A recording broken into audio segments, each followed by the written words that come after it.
আমি ডেকেছিলাম তোমাকে, অন্তত একদিন আমার সাথে পথে নামো।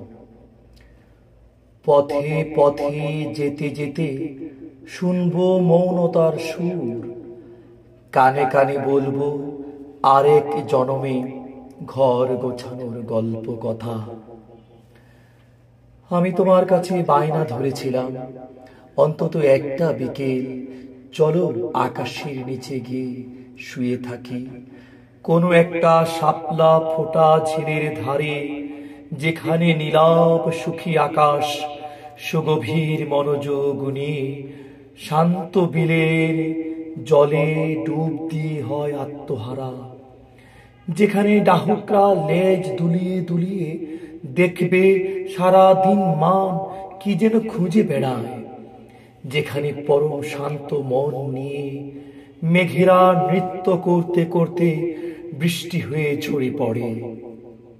আমি তোমাকে শোধালাম কতবার, আসো একদিন অন্তত দুজনে হই একেলা, নীরব নিরালায় বসে হিসেব করি জীবনের যত লেনা দেনা। সময়ের মহাস্রোতে তুমি আর আমি গা ভাসিয়ে দিয়ে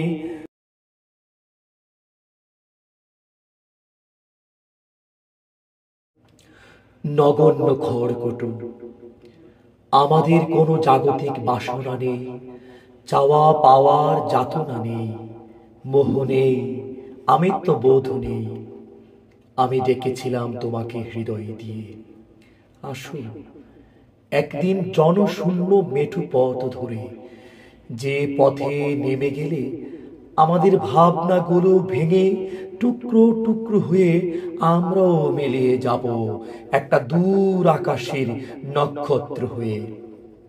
আর না হয় বিলের জলের পদ্ম পাতা হয়ে নির্ভার ভেসে থাকবো যতদিন আছি, যতদিন বাঁচি।